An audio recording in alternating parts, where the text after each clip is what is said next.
ये कहानी है एक एक्टर की। गुजरात के थिएटर से सफर शुरू करके बॉलीवुड तक अपनी पहचान बना लेने वाला एक्टर। सालों तक एक्टिंग की, टीवी शोज में काम किया, फिल्म्स में नजर आया।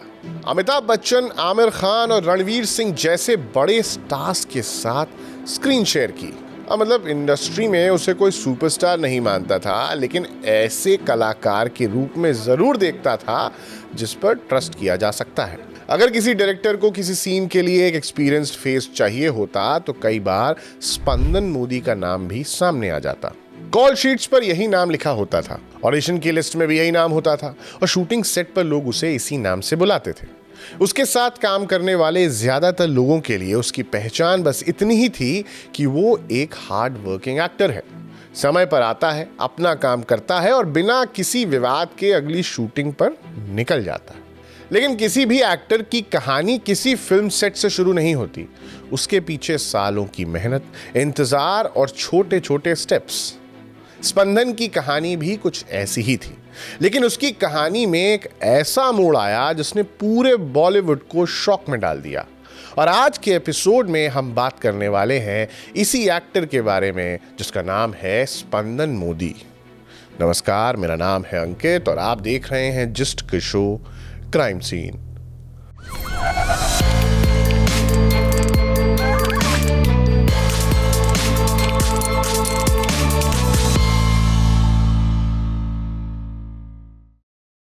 अहमदाबाद के नरोडा इलाके में उसके जीवन के शुरुआती साल जो बीते वो आम लोगों की तरह थे। उसके बचपन के बारे में बहुत ज्यादा इंफॉर्मेशन अवेलेबल नहीं है, लेकिन उसे जानने वाले जो लोग हैं वो बताते हैं कि पढ़ाई में स्पंदन की काफी दिलचस्पी थी और आगे चलकर उसने लॉ की पढ़ाई की। उस समय तक शायद किसी ने यह सोचा नहीं था कि उसकी जिंदगी का रास्ता एक दिन कोर्ट से ज्यादा थिएटर्स के स्टेजेस की तरफ मुड़ जाएगा। कॉलेज के दिनों में उसकी जिंदगी में थिएटर आ गया। अब शुरुआत बहुत सिंपल, मतलब किसी बड़े किरदार से थिएटर की शुरुआत नहीं होती, जानने वाले जानते हैं, और किसी ऐसे रोल से नहीं जिसके लिए पोस्टर पर उसका चेहरा छपे। उसे छोटे छोटे रोल्स मिलते थे और कभी कभी डायलॉग्स भी, और कभी किसी सीन में भी हिस्सा मिल जाता था। कभी ऐसा रोल जिसे देखकर दर्शक घर लौटते समय शायद उसे याद भी ना रखे। लेकिन स्टेज की दुनिया में शुरुआत हमेशा ऐसे ही होती है। You have to earn it. अब एक प्ले में उसे रोल मिल गया, उसकी एक्टिंग की तारीफ हुई, फिर दूसरा प्ले मिला, फिर तीसरा, और धीरे धीरे थिएटर उसकी डेली लाइफ का हिस्सा बनता गया। दिन में पढ़ाई, शाम को रिहर्सल्स और रात को अगले शो की तैयारी। कई बार घंटों तक एक ही सीन्स पर काम करना, और कई बार डायरेक्टर एक डायलॉग को 10 बार दोहराने के लिए कहता, लेकिन उसे कोई शिकायत नहीं थी। उसे स्टेज पसंद आने लगा था और ये बातें अब दिखने लगी थी। एक ग्रुप में काम कर लिया तो दूसरे ग्रुप से बुलावा, और यहां काम किया तो तीसरे डायरेक्टर ने उसके बारे में सुन लिया। अहमदाबाद का थिएटर सर्कल बहुत बड़ा नहीं है। यहां कलाकार एक दूसरे को जानते हैं और अगर किसी एक्टर ने अच्छा काम किया हो तो उसकी चर्चा लोगों तक पहुंच ही जाती है। और स्पंदन के साथ भी अब कुछ ऐसा ही होने लगा। लोग उसे पहचानने लगे थे और लोग उसे देखकर कहते थे कि अरे ये वही लड़का है ना जिसने पिछले नाटक में अच्छा काम किया था, सही था यार, इसका रोल अच्छा था। Good presence and good acting. और एक एक्टर के लिए शुरुआत में ऐसी तारीफें कम होती हैं। और इसी दौरान उसने लॉ की पढ़ाई भी पूरी की और उसकी रुचि सिर्फ अभिनय में नहीं थी, पढ़ाई में भी थी, और आगे चलकर उसने न्यायिक सेवा से जुड़ी परीक्षाएं भी पास की। अब उसके सामने कई रास्ते खुले थे, लेकिन स्टेज का अट्रैक्शन अब भी बना हुआ था। कुछ शोज सक्सेसफुल हो गए थे और कुछ नहीं भी चले थे, लेकिन हर शो के साथ उसका एक्सपीरियंस बढ़ता गया और अब उसे स्टेज पर खड़े होने वाली घबराहट नहीं होती थी। उसे अब पता था कि दर्शकों का ध्यान कैसे खींच लेना है, और धीरे धीरे उसके आसपास की अब दुनिया बदल रही थी। थिएटर के उसके साथी कलाकार मुंबई जा रहे थे। कोई टीवी सीरियल्स में दिखाई दे रहा था तो कोई एड फिल्म्स कर रहा था, कोई वेब सीरीज की बात कर रहा था, और हर कुछ महीनों में किसी न किसी के बारे में सुनने को मिल जाता था कि उसे मुंबई में काम मिल गया है। और फिर ऐसे में एक दिन स्पंदन ने भी अपने बारे में सोचना शुरू किया। थिएटर ने उसे बहुत कुछ दिया था, पहचान दी, एक्सपीरियंस दिया, लेकिन उसका क्या वो हमेशा सिर्फ एक स्टेज तक सीमित होकर रहना चाहता था, या फिर उसे कैमरे के सामने भी अपनी किस्मत आजमानी चाहिए? ये सवाल कुछ दिनों तक उसके साथ चला और फिर कुछ हफ्तों तक। आखिरकार उसने फैसला कर लिया कि वो मुंबई जाएगा और कोशिश करेगा। सक्सेसफुल होगा या नहीं, ये बात की बात थी, और अहमदाबाद के थिएटर हॉल्स अब पीछे छूटने वाले थे। क्यों? क्योंकि उसका इंतजार कर रही थी मुंबई। नया सफर, नई जिंदगी। अब मुंबई पहुंचते ही स्पंदन को ये जल्द ही समझ आ गया कि यहां सिर्फ टैलेंट काफी नहीं है, यहां पेशेंस चाहिए, वो भी बहुत सारा पेशेंस। कभी किसी कास्टिंग एजेंट का फोन आता, तो कभी किसी प्रोडक्शन हाउस के बाहर घंटों इंतजार करना पड़ता, तो कभी किसी ऑडिशन में उसका सिलेक्शन हो जाता और तब भी कई दिनों तक कोई खबर ही नहीं आती। लेकिन थिएटर ने उसे एक आदत सिखा दी थी, लगातार लगे रहने की। और फिर धीरे धीरे उसे छोटे छोटे काम मिलने लगे। कभी किसी एडवर्टीजमेंट में कुछ सेकंड्स के लिए दिखाई देता, तो कभी किसी टीवी शो में एक एपिसोड का रोल मिल जाता था। रोल्स छोटे थे, लेकिन कैमरे के सामने बिताया हर दिन कुछ नया सिखा रहा था। और इसी दौरान उसने महसूस किया कि थिएटर और कैमरे की दुनिया में बहुत डिफरेंस है। स्टेज पर एक्टर अपनी पूरी एनर्जी के साथ दर्शकों तक पहुंचता है, जबकि कैमरे के सामने कई बार सिर्फ एक नज़र, एक मुस्कान या कुछ सेकंड्स की खामोशी भी एक्टिंग बन जाती है। स्पंदन ये डिफरेंस सीख रहा था, और हर शूटिंग के साथ, हर नए डायरेक्टर के साथ समय बीता और उसके बाद उसके काम का दायरा बढ़ा। अब उसे सिर्फ एक एपिसोड वाले रोल नहीं मिल रहे थे, लोग उसका चेहरा रिकॉग्नाइज करने लगे थे। और साथ ही मुंबई और अहमदाबाद के बीच उसका आना जाना भी बना हुआ था। थिएटर से उसका रिश्ता अभी खत्म नहीं हुआ था। कई बार दिन में शूटिंग होती और कुछ दिनों बाद वो किसी नाटक की रिहर्सल में दिखाई देता। स्टेज ने उसे पहचान दी थी और इसलिए उसने मंच का साथ नहीं छोड़ा। ऐसा कहा भी जाता है कि थिएटर का स्टेज आपको अपने आप से दूर नहीं होने देता। और इसके बाद फिर एक दिन उसके करियर में ऐसा मौका आया जिसका इंतजार लगभग हर एक एक्टर करता है। उसे एक बड़े बॉलीवुड प्रोजेक्ट का पार्ट बनने का अवसर मिला। Film thugs of Hindustan. Film के सेट पर अमिताभ बच्चन, आमिर खान, बड़ा बजट और सैकड़ों लोग काम करने वाले। कैमरा, लाइट्स और ह्यूज सेट्स के बीच स्पंदन भी खड़ा था।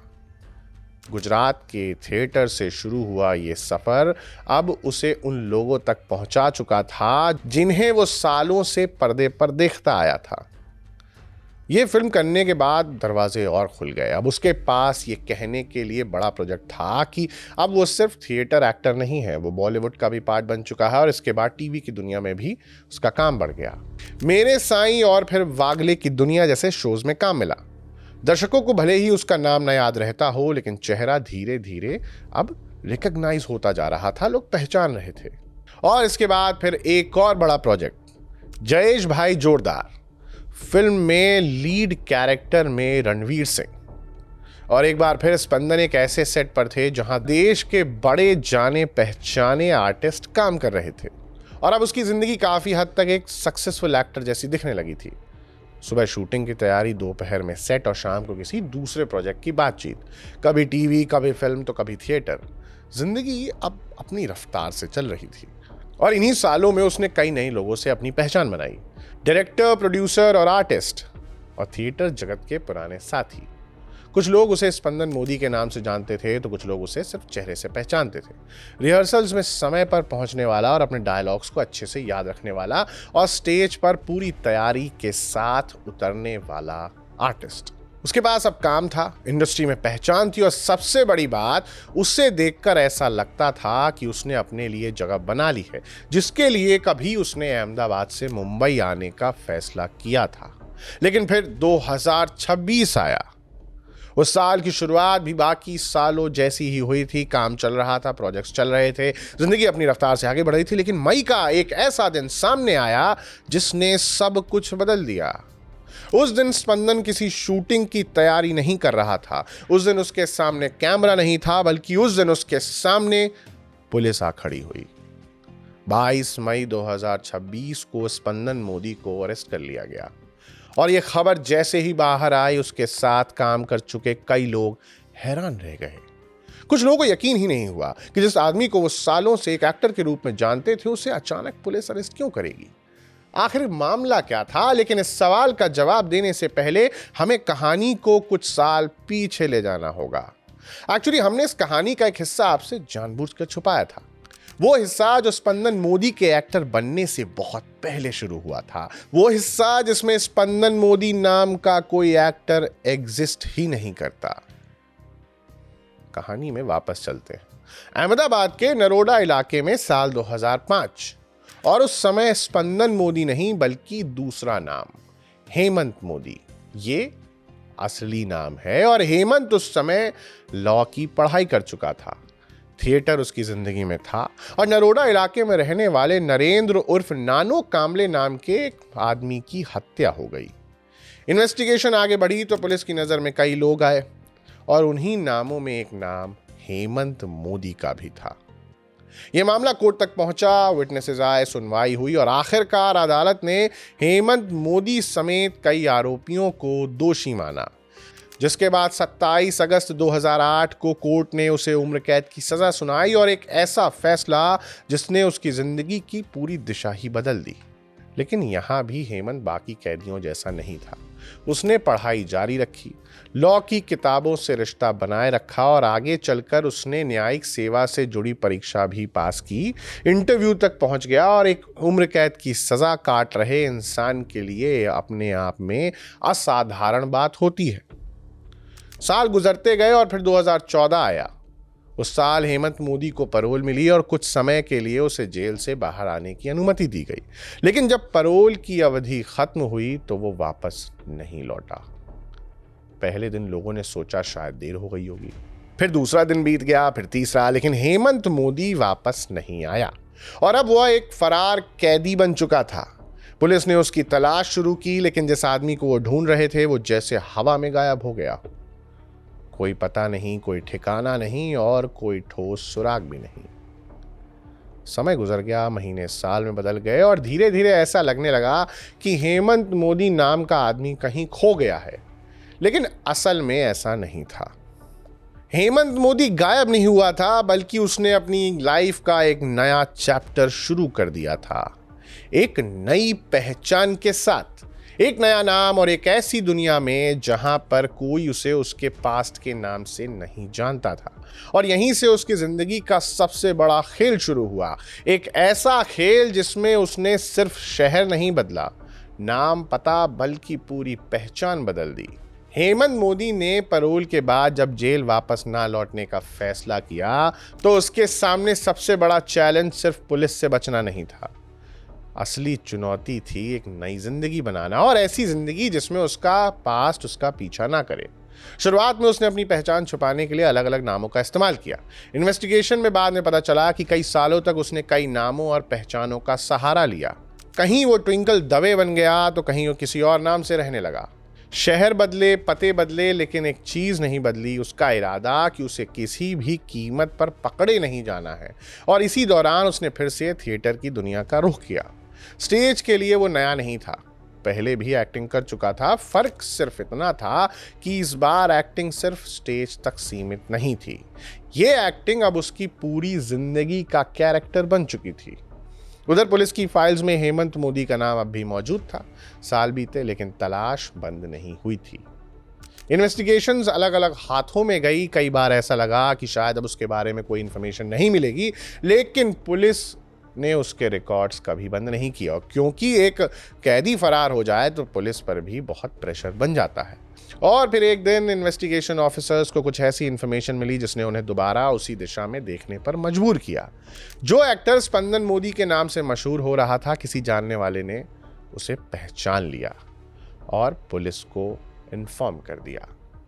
धीरे धीरे कड़ियां जुड़ने लगी, पुराने रिकॉर्ड्स निकाले गए, फोटोज को कंपेयर किया गया, आइडेंटिफिकेशन मार्क्स को मिलाया गया, और फिर पुलिस इस कंक्लूजन पर पहुंची कि जिस आदमी को फिल्म और थिएटर की दुनिया में स्पंदन मोदी के नाम से जाना जाता है, वो एक्चुअली वही फरार कैदी हेमंत मोदी है, और ये वही है जिसको कई सालों से खोजा जा रहा है।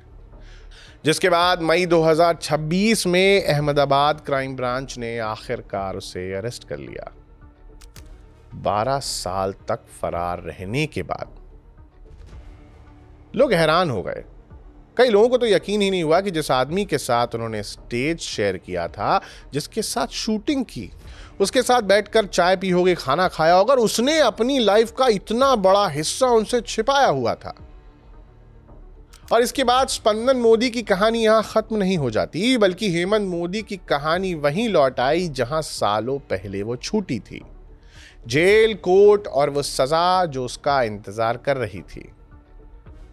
हेमंत मोदी बचपन से एक्टर बनना चाहता था, और कितनी खौफनाक बात है कि कत्ल के बाद भी वो आम और खास लोगों के बीच रहा और उसने अपना ये सपना पूरा किया। असल में उसकी पूरी लाइफ ही एक्टिंग थी। सच कहा जाए तो उसने अपनी लाइफ को ही एक्टिंग बना लिया।